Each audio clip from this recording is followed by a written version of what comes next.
Acción, tu revista mensual de cine y series, con los mejores estrenos de cine, fichas y reportajes coleccionables, series de televisión y 8 pósters todos los meses.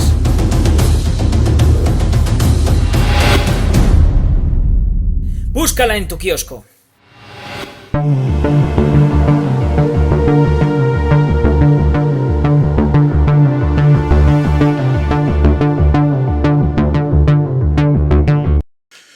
Muy buenas amigos y seguidores del canal de Acción Cine. Un día más, un nuevo vídeo a la carta y en este caso nos lo ha pedido nuestro buen amigo Fernando, un habitual de este rincón, a quien, como siempre y en todas las ocasiones, vamos a dar las gracias un par de veces o 3 incluso.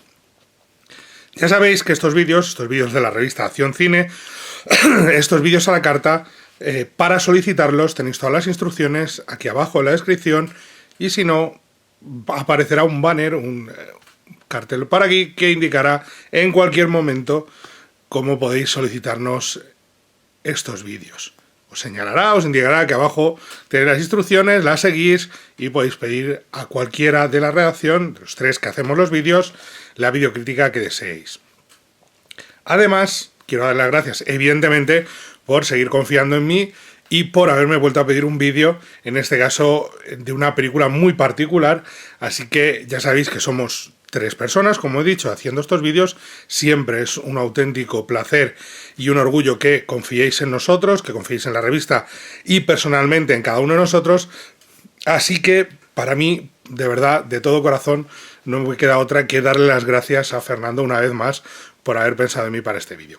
Y además, después de todo esto, quiero dar las gracias por hacerme ver una película que llevaba tiempo sin ver, bastante tiempo sin ver, pese a que la tengo en Blu-ray y de hecho la he encontrado fácil, la tenía bastante a mano, pero ya tiempo sin verla, sobre todo más de lo que yo recordaba, y tenía varios fragmentos perdidos en la memoria de la película, sobre todo teniendo en cuenta el género que es, aunque el género tiene un poco de trampa, pero el género que es un género que a nosotros nos gusta mucho y que yo adoro, y en este caso llevaba tiempo sin revisarla, así que le doy las gracias por hacerme volver a verla. Una película que me dejó fascinado cuando la vi en el pase de prensa. En su momento me tocó hacer la crítica a mí en su momento y no va a diferir mucho de aquella crítica, en mi opinión. Creo que se mantiene exactamente la misma nota y creo que es una nota merecida. Es una película fascinante, no redonda y le faltan flecos y ahora hablaremos un poco de ello. Creo que es una película con muy buenas ideas y con un desarrollo magnífico la mayor parte del tiempo, pero con algunos defectos que tienen que ver tanto con lo formal en algunos casos como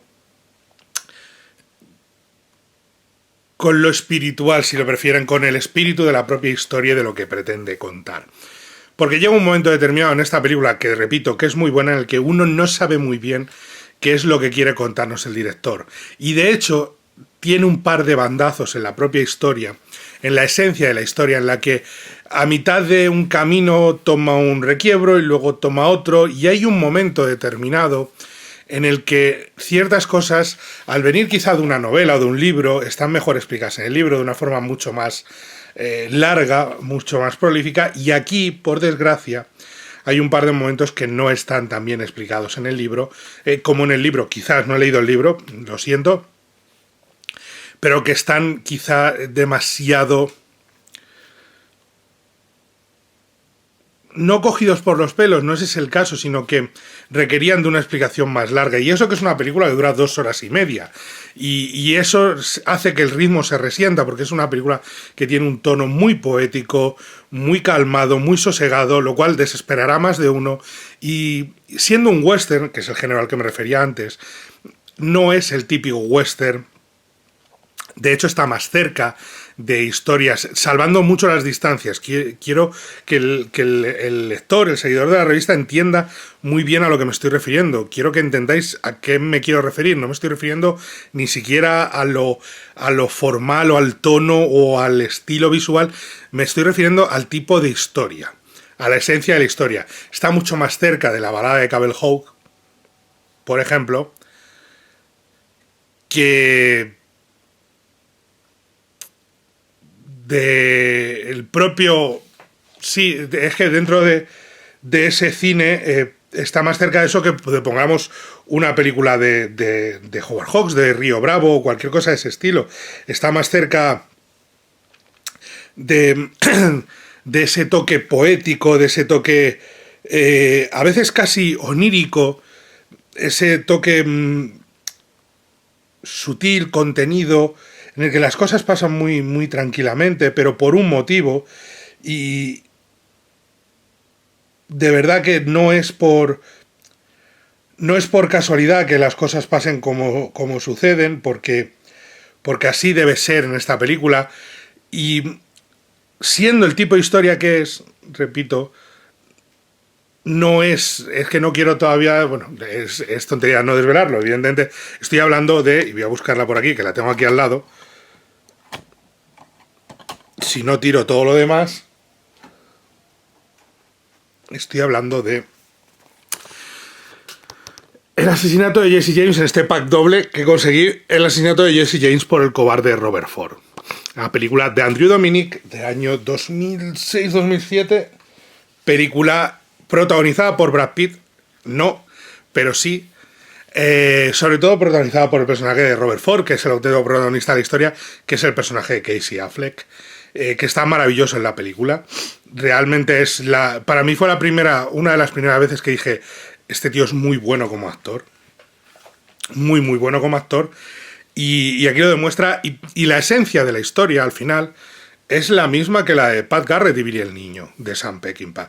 Pero no se parece en ningún sentido. La esencia de la película está en ese punto de lirismo que tenía Peckinpah, que está en las antípodas de aquello. Y de hecho, repito, me recuerda más en esencia a algo tipo la balada de Cable Hope, antes que a Pat Garrett y Billy el Niño. Le falta... Y quizá ese es el problema. Pat Garrett y Billy el Niño, que es una película maravillosa, tenéis vídeo en este mismo canal, una película brutal, es insuperable en muchos sentidos, y esta película se queda corta, no llega a esa explosividad y a esa sensación de plenitud que se alcanza viendo la balada de, Pat Garrett y Billy el Niño. El asesinato de Jesse James por el cobarde de Robert Ford es lírica, pero es más un tono poético,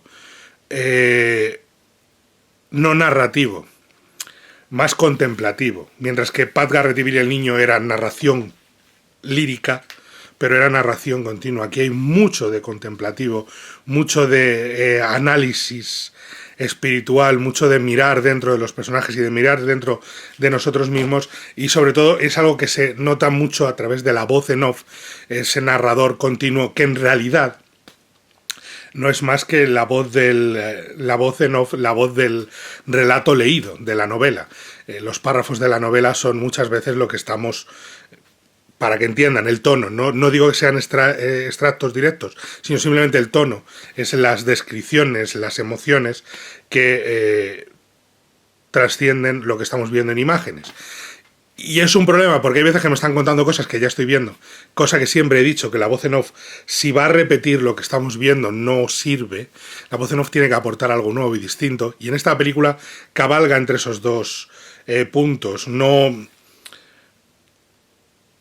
Se ve en el final de la película, y ahora hablaremos de ello. Bueno, lo primero, avisar, por supuesto, nuestro amigo Fernando, si me ha pedido este vídeo es porque ha visto la película en múltiples ocasiones, o por lo menos un par de ellas, y le gusta bastante, y por eso lo ha pedido. El resto, si no lo habéis visto, tenéis Blu-ray, tenéis DVD, no sé si está descatalogado o no, sé que salió en su momento, pero sobre todo, si queréis verla, la tenéis en HBO Max. También lo he mirado, está en HBO Max. El único problema de HBO Max es que no está en versión original subtitulada en español.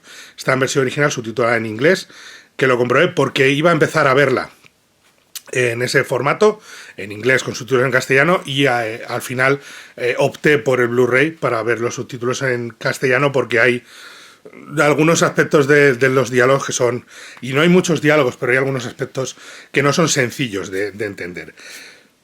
Como os he dicho, es una película de 2 horas y media y va con spoilers este vídeo entero, con lo cual, si no lo habéis visto, ya sabéis dónde acudir a verla. El que la haya visto, que siga en el vídeo, el que no, que acuda y que luego vuelva y regrese y seguimos hablando de la película. Así que, por favor, si no lo habéis visto, spoilers. Pese a que, evidentemente, si la película se llama El asesinato de Jesse James por el cobarde Robert Ford, spoilers puede haber poco. La película va del asesinato de Jesse James por el cobarde Robert Ford, que es un hecho histórico, entre comillas, con lo cual tiene un punto de no te voy a revelar nada que no sepas, pero por si las moscas, acudid a ver la película y luego proseguimos. Al ser una película de Warner, es de las que ya han entrado en el catálogo de HBO Max. Así que la tenéis y es muy sencillo conseguir verla. Y si tenéis el Blu-ray o el DVD, pues por supuesto, adelante. La historia es una historia que empieza con un asalto a un tren, que es la mayor escena de acción de toda la película, que muestra la crueldad, la brutalidad y la violencia inherente a la banda de Jesse James y al propio Jesse James. Nunca lo plantea como un héroe. De hecho, es uno de los grandes aciertos de la película ver cómo él es un tipo más bien despreciable. El personaje interpretado, Jesse James, interpretado por Brad Pitt, por supuesto. Es un personaje más bien despreciable, más bien repugnante, un tipo violento, un tipo que no duda en golpear o en matar simplemente porque alguien le ha molestado, no ni siquiera por el hecho, como se ve al principio en el atraco, el tipo que abre y hay muy poco dinero y es pues te mato, no hay dinero, como si la culpa fuese tuya de que en la caja fuerte del tren no haya dinero. Esa violencia exacerbada que hace incluso que su hermano decida marcharse y decida abandonar el grupo de ladrones, de bandidos y forajidos que a la sombra y al cobijo de Jesse James, de los hermanos James, el hermano está interpretado por Sam Shepard, van a convertirse son ya leyenda del western. De hecho, el personaje de Casey Affleck, que es Robert Ford, evidentemente, está tan obsesionado por el personaje de Jesse James que lo tiene idolatrado, lo ha convertido en un mito. Y él explica esa visión que tiene la audiencia de la época, no nosotros como audiencia. Nosotros ya hemos visto quién es Jesse James. Ya hemos visto cómo trata a Casey Affleck la primera vez que se acerca a él. Ya hemos visto cómo le tratan los demás. Ya hemos visto cómo trata a un prisionero o a un rehén. Ya hemos visto qué tipo de ser humano es. Pero la audiencia de la época, que leía relatos, que escuchaba noticias, que oía leyendas, historias, mitos, le había convertido en una leyenda viva del oeste, de un oeste que empezaba quizá a dar sus últimos coletazos posterior a la guerra, pero que todavía tenía fuerza para situar a Jesse James como una de esas leyendas peligrosas de la que era muy difícil escapar. Dentro de ese relato, de ese viaje, descubrimos que el hermano le abandona, que tiene un primo, que está interpretado por Jeremy Renner, que Robert Ford tiene un hermano, que es el personaje Sam Rockwell, que hay diversos.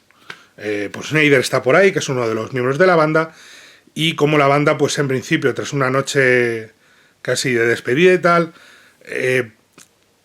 se separa en cierta medida y a partir de ahí empieza el relato de un Jesse James obsesionado, convencido de que quieren traicionarle, convencido de que quieren matarle, convencido de que van a acabar con él en cierta medida y también buscando, también en cierta medida, descubriendo quién, no llegan a descubrir, pero al final el personaje de Jeremy Renner es asesinado porque es un poco cretino también y es su primo, con lo cual es un ajuste de cuentas la desaparición de ese personaje, buscar quién es el culpable, porque hay un elemento muy curioso de Jesse James. Él no sabe que han matado a su primo, él no sabe que le van a traicionar, él no sabe que han hablado con la policía los Ford o Robert Ford. Él no sabe nada de eso, pero hay un halo de sobrenatural en toda la historia. De hecho, lo cuenta la voz en off. En algún momento está hablándote de hechos que no son explicados. No se sabe cómo Jesse James descubrió esto antes de que sucediese, pero le sirvió para escapar. No se sabe cómo, con una suerte de sexto sentido, un poder sobrenatural que le hacía intuir, o quizá simplemente la paranoia de un tipo que creía que todos iban a traicionarle y debido a lo cual él se dedicaba a traicionarlos antes y a asesinarlos con su mítico "vamos a dar un paseo". vamos a dar un paso que significaba que esa persona iba a morir. Y que lo hace varias veces.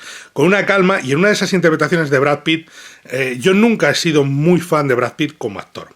Me parece una gran estrella, ha sido una gran estrella y ha tenido películas que son imprescindibles en la historia del cine reciente. Pero a mí uno de los grandes talones de Aquiles de Seven me sigue pareciendo Brad Pitt. No está al nivel del resto del reparto, y más en aquella época. Sin embargo, con el tiempo, la experiencia y el aprendizaje se ha convertido en un actor mucho más respetable. Y esta película es una de esas en las que uno empieza a entender que Brad Pitt es mejor actor de lo que se había planteado inicialmente. Esta, la siguiente de Andrew Dominik, que también la protagonizó él, que es Mátalo suavemente, de la que también hay vídeo en este canal.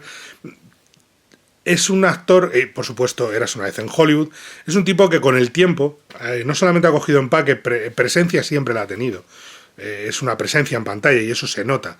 Va más allá de... No tiene que ver con el físico de ser uno de los tíos más atractivos del planeta, tiene que ver con que es un tío que desprende un carisma en pantalla que se nota mucho y que le ha convertido en estrella. Y luego, con el tiempo, pues ha ido ganando unas dotes interpretativas que le han hecho ganar un Oscar merecidísimo y le han hecho convertirse en un notable actor, por ejemplo, en papeles como este. Lo que pasa es que aquí, nuevamente, el protagonismo central no solo de la historia, sino de la carga dramática, está sobre el personaje de Robert Ford. El personaje de Robert Ford que, a mitad de película más o menos, es contactado por las autoridades para que traicione a Jesse James y la acabe matando.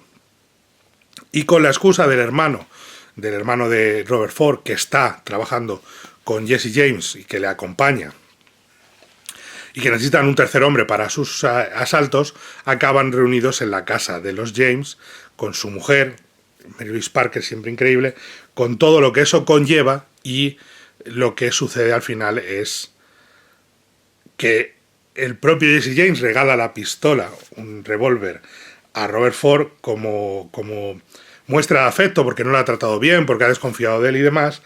La paranoia es enorme del personaje y al final es el propio Robert Ford quien con ese revólver le vuela la cabeza. Y le asesina por la espalda, mientras está colocando un cuadro en el que se ve perfectamente lo que va a suceder, que es una de las muchas muestras de talento de Andrew Dominik visualmente en la película. Porque en ese momento uno descubre que realmente Jesse James quiere morir.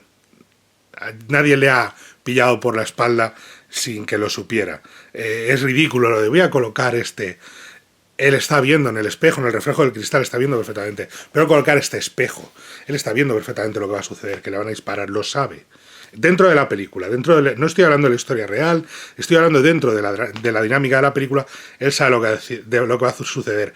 Y lo sabe y lo decide porque él decide que sea así su forma de descansar.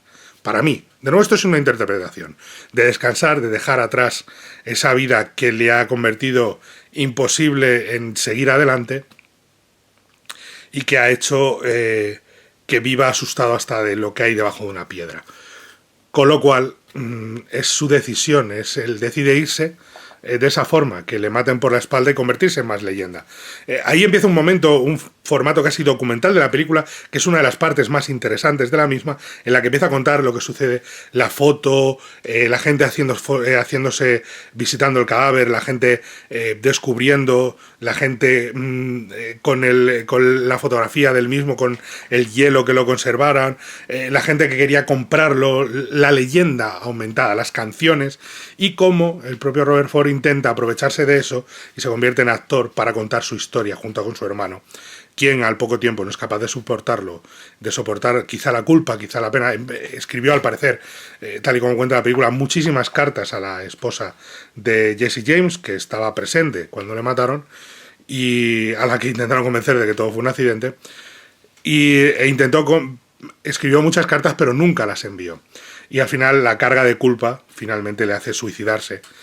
Y a Robert Ford encontrar apoyo en una vedette, en una bailarina de un salón e intentar seguir adelante dejando atrás su etapa como actor, entre comillas, en las que al final el pasado le acaba encontrando y le acaba recordando que él es un asesino, un cobarde, un tipo que mató por la espalda a Robert Ford. Y cómo con la edad, porque tiene solo 20 años al inicio de la película, mientras que supuestamente tenía 34 Jesse James, y cómo con el tiempo, con la edad, descubre que todo aquello que buscaba, toda aquella gloria, leyenda y tal, no era más que humo, y que se arrepiente mucho de haber matado a Jesse James, que es lo que nos cuenta la voz en off al final, cuando vemos el último momento de la vida de Robert Ford, que es su asesinato, cómo le matan, pero con la voz en off nos cuenta la contrapartida, es nadie se hizo fotos con él, nadie fue a visitar su cadáver, no hubo colas para hacerlo, nadie quiso contar su historia, nadie le convirtió en leyenda, simplemente era el tipo que mató a Jesse James por la espalda, era el cobarde Robert Ford. Así que cuando llegan a ese pequeño pueblo, que recuerda mucho a Deadwood, por cierto, visualmente ese pueblo en concreto, cuando llegan a ese pueblo, el tipo que le asesina y le mata, la cara del propio Robert Ford casi es también de alivio, como de alguien, el último plano de la película es su cara volviéndose a quien le dispara, con el sonido del arma, con una música preciosa, una banda sonora lacónica, muy melancólica, muy, muy triste de Nick Cave y Warren Ellis, y como él se da la vuelta y recibe el disparo, es la muerte, mientras que describe, de nuevo, a veces pecamos de exceso de descripción con la voz en off, la luz de sus ojos se desvanecía mientras que yacía en el suelo. No, ya me lo imagino yo, la música me lo está diciendo todo, ya sé quién es Robert Ford. Y ahí el problema es que me dices que Robert Ford, o sea, él buscaba, echaba de menos tanto a Jesse James como los demás. Es que no me has llegado a ese punto en el que yo me crea que Robert Ford echa tanto de menos a Jesse James, no has elaborado tanto la relación, no te ha dado tanto tiempo en la película, ha sido una relación narrada a trozos, y eso es uno de los problemas de la historia. La relación de la que tanto se arrepiente al final es como, pero si se conocían de 2 días, o de 2 meses si quieres. No da tiempo a lo que sucede con el personaje que pueda ser de Jeremy Renner. Y además es que el tío era un cabrón. Era un asesino a sangre fría. Mataba a sus amigos por la espalda. Él también. Y la película no te priva de verlo, pero en ningún momento indica que eso sea algo realmente terrible y que sea algo juzgable y decir, oiga, es que este personaje han hecho lo mismo los dos a lo largo de su vida. Y no plantea esa duda moral, plantea la tristeza en los ojos de Robert Ford, es cierto, y casi el alivio en su muerte como lo tuvo el propio Jesse James. Andrew Dominik es el autor del libreto y es muy inteligente, pero la película peca de un valle en el nudo de la misma, en el que no sabe muy bien hacia dónde se dirige, que es esa época en la que Robert Ford es tendero y el otro está matando gente por la espalda, en la que es un poco derivativa hasta que llega el tercio final, que es cuando los Ford acaban viviendo, compartiendo casa con Jesse James y su familia, y cuando se empieza a estrechar el cerco, cuando empieza a cerrarse el nudo sobre la soga de Jesse James, donde se acerca a su muerte. Y ahí, hasta que llega ese momento, hay momentos en los que el ritmo le cuesta a la película avanzar horrores y hace que se resienta mucho. Y es una pena, porque lo que te está contando es muy interesante, pero peca a veces de un exceso de poesía voluntaria, de autoimportancia, que no le pasa a Billy el Niño, a Pat Garrett y Billy el Niño. Repito, contando una historia muy similar. Pero es que el tono y el tipo de historia y cómo usa la música una y otra es totalmente distinto. Aquí tiene un momento Bob Dylan, como pueda tenerlo en la película de Sam Peckinpah, pero no es lo mismo. De hecho, aquí creo que es algo en lo que sí gana. El momento Bob Dylan está peor integrado casi, por así decirlo, en la de Sam Peckinpah, de lo que lo está aquí. En el momento en el que cantan la canción de Robert Ford y este tipo, de Jesse James, y este tipo se levanta y dice, yo soy Robert Ford, yo maté a Jesse James, no tenía 3 hijos, tenía 2. Me gusta muchísimo la fotografía que tiene la película, es una fotografía de tonos muy ocres muchas veces, otras veces más fría, pero juega muchísimo con un concepto, y esto quiero que os fijéis en ello cuando la veáis. Es una película que coloca a los personajes siempre entre la luz y la oscuridad, entre la sombra y la claridad. Cuando hay una luz, no suele venir de un lugar directo, sea en el fuego, sea en la luz que entra por una ventana, que suele ser, la luz del día suele ser mucho más clara, más fría, más directa, más seca. No es el western, el oeste que recordamos, por eso recuerda a Deadwood. Deadwood es un western, pero visualmente no es el tipo de western que solemos recordar, es algo que está más cerca de un western mucho más arbóreo, mucho más lleno de vida en el campo, de nieve, de hielo, de frío, y ese sol es ese tipo de sol. Sin embargo, las casas, las llamas, es una luz mucho más ocre, pero al mismo tiempo es una luz que siempre o casi siempre divide los rostros de los personajes entre luz y oscuridad. Te está diciendo no hay buenos y malos, son todos grises. Todos los personajes están divididos entre lo bueno y lo malo, entre quiénes son, quiénes desean ser, entre lo que han hecho y lo que podrían haber hecho.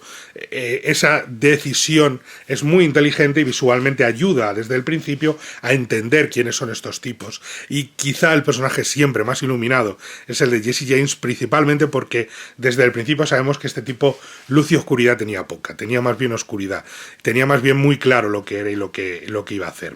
Creo que en ese sentido Andrew Dominik maneja muy bien el tempo narrativo visual, y creo que tiene momentos como lo del espejo en el que controla a la perfección lo que está sucediendo y cómo contarlo. Fijaros en el plano de él limpiando, cómo está limpiando ese reflejo y cómo ve perfectamente lo que va a suceder. Fijaos en el temblor en la mano, fijaos en el escenario, en el teatro cuando están interpretando, aparte de eso de luz y oscuridad que os he dicho, fijaos cuando salta al público el personaje de Robert Ford, el personaje de Casey Affleck, fijaos en cómo la audiencia está prácticamente a oscuras, porque es una masa informe, la amenaza, no la amenaza, el insulto, el ataque, el grito de asesino, de cobarde, no viene de una persona en concreto, viene del pueblo entero. El pueblo entero es el que juzga a Robert Ford, el pueblo entero es el que dice, incluso en su salón, cuando entraba, la gente apartaba la mirada. La gente iba ya a beber, a pasarse bien y tal, pero no querían nada con él. Pero, por ejemplo, la relación con la chica, entre Robert Ford y la chica, la plantean muy tarde en la película y es casi anecdotaria. No plantees esa escena ahí, ese momento ahí, para luego olvidarte por completo los últimos. Te quedan 5 minutos de película. Es como si ahí estuviera mutilada, entre comillas, la película, como si fractaran trozos. A veces da la sensación de que esta película podía durar 3 horas y que han quitado algún trozo de la misma. Pero claro, es que si no el ritmo se resentiría aún más. Pero hay elementos que dices, es que esto no está bien explicado. La desaparición del personaje Sansepar. Aparece Sansepar al arranque, tal, no sé qué, y a los 10, 15 minutos, 20 minutos, se esfuma. No volvemos a ver un personaje tan importante y tan vital y un actor tan grande. No aporta nada a la historia, no lo sabemos, pero no le des el peso que tiene al principio si luego lo vas a borrar del mapa, porque me dejas la sensación de que has abandonado la historia a la mitad en cierta medida. No sé si me estoy explicando, de que este tipo de actor en ese tipo de papel muy secundario, muy tal, llama tanto la atención que cuando desaparece y no vuelve a aparecer da la sensación de que lo han dejado abandonado esa parte de la historia y no han querido tirar por ese camino, y me haces preguntarme de dónde está ese señor todo el tiempo. Y creo que es un pequeño defecto de la película. No pasa lo mismo con el personaje de Jeremy Renner, que está muy muy bien en la película, porque resuelve su trama, porque lo mata. Por cierto, tiene un momento también, es curioso que quién es el asesino de todo el mundo en esta película. Tiene un momento magnífico de lo que es la violencia y los tiroteos. Fijaos, los tiroteos están concebidos en plan el antiguo oeste real. O sea, hay gente pegándose tiro a 1 metro de distancia y no se dan. Pero ahí, que es el tiroteo en la habitación con el personaje de Jeremy Renner, cuando se dan en la mano y en el cuerpo y tal, y se revienta la mano y tal, y luego cuando le disparan en la cara y sigue respirando, ¿qué hacemos con él? Y cómo cuenta luego cuando las fuerzas del orden aparecen y nunca dragaron el lago en el que estaba enterrado, hundido el cadáver del primo. Todo eso está visualmente magnífico, cómo está enfocado la naturaleza, el paso del tiempo con la naturaleza, cómo los personajes se funden en el entorno, quieren formar parte de esa naturaleza, pero no les deja, la naturaleza les mantiene fuera de ella, y tiene que ver mucho con la clave de colores. Los colores, tanto el blanco como de la nieve, como los verdes, los colores tierra, incluso el tono del agua, es totalmente distinto de las ropas que llevan ellos. Lo único, las camisas blancas, pero el blanco y negro de Jesse James le mantiene totalmente apartado. Es como destaca muchísimo en esos fondos con esa ropa porque no puede fundirse con la naturaleza. Son personajes ajenos a ella, son personajes que no forman parte de esa vida porque son personajes repudiados por la misma, por cómo han llevado su vida a cabo. Es ese momento en el que está disparando contra el lago el personaje de Jesse James mientras el otro intenta contarle algo y le está diciendo: ¿estás intentando venderme la compañía de tu hermano, que tu hermano se acompañe? ¿Estás intentando convencerme? Y el otro: sí, estoy intentando convencerte.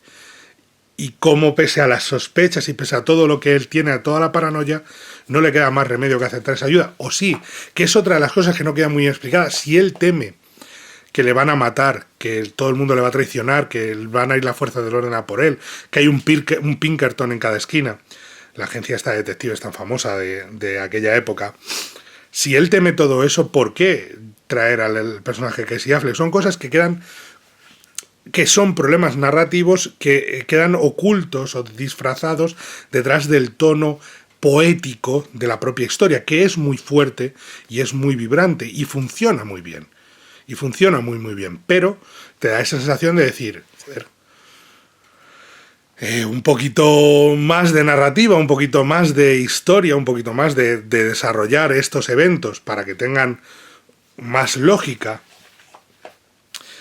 No enmascara la poesía dentro de lo que estás contando. No enmascara esto, la propia carátula, el propio póster de la película, ese momento en la naturaleza, bueno, con esos campos de trigo, de cebada, dorados y demás, donde el personaje no es capaz de fundirse con ellos, es lo que os decía. Todo eso, que lo juega muy bien, pues al mismo tiempo hace que la película no sea redonda. Le falta ese punch final, ese trozo en el medio en el que todo esté mejor arbolado, esa mayor explicación de algunos tramos, ese creérselo ella misma más y que tú te lo creas más, no abusar tanto de la voz en off. Son pequeños detalles que al final no terminan de dejar redonda la propuesta. Y por eso, para mí, siempre será una película de 4 estrellas, muy recomendable, pero, como siempre, en este caso sí que además lo digo muy claro, para un público muy determinado. Hay muchísima gente que nunca va a entrar y por eso la película no fue un éxito de taquilla ni ha sido más recuperada o rescatada, porque es una película muy dura de acceso, es una película de acceso difícil. En ese sentido puede recordar incluso a algunos directores más actuales, como puede ser el cine de Robert Eggers por momentos, o el cine de Ari Aster. Lo que pasa es que creo que el cine de Robert Eggers es más redondo en final, pero tiene ese problema también, es un muro y hay que escalar ese muro. Y a esta película le pasa. Tengo muchísimas ganas de ver lo siguiente de Andrew Dominic, que es Blonde, que es esa biografía, ese biopic sobre la vida de Marilyn Monroe con el que Netflix no sabe qué hacer con él. Lo han intentado todo y no saben cuándo estrenarlo ni qué hacer. No es la película que ellos creían que iban a ver. Y tengo muchísimas ganas de verlo con Ana de Armas haciendo de Marilyn Monroe. Tengo unas ganas enormes de verlo, pero me gustaría que Dominic encontrase ese... Es que todas sus películas creo que les falta redondear un poquito, les falta ese cierre, ese clic final que la deje todo bien, que no haya nada a lo que saltar. Y en este caso son esos detalles los que evitan la película de convertirse en una obra maestra del género, a la que dista mucho. Cualquiera de las grandes obras del género están muy por encima de esta película, que, repito, 4 estrellas más que merecidas, pero amigo Fernando no llega a las 5, me temo. Creo que es una película fantástica, creo que es una película visualmente absorbente, pero una película de muy difícil acceso, no para todo el mundo, no para todo el público, y una película muy poética, muy bella visualmente, pero a veces fallida dentro del muñeco y a veces no del todo redonda por lo que os he comentado hace un momento. Nada más que añadir. Fernando, muchísimas gracias, espero que hayas disfrutado de este vídeo que nos has solicitado y al resto ya sabéis, aquí abajo las instrucciones, le dais al like, os suscribís, nos contáis lo que queráis y recordad que tenéis el botón de uniros al canal por si queréis formar parte de la membresía, ser miembros del canal y disfrutar de ese contenido premium con esos 3 niveles exclusivos y ese directo exclusivo todos los meses. Al resto, daros las gracias, pediros que le deis al like, que os suscribáis, que tenéis la revista en el kiosco y que nos vemos en la próxima. Adiós. Acción, tu revista mensual de cine y series, con los mejores estrenos de cine, fichas y reportajes coleccionables, series de televisión y 8 pósters todos los meses.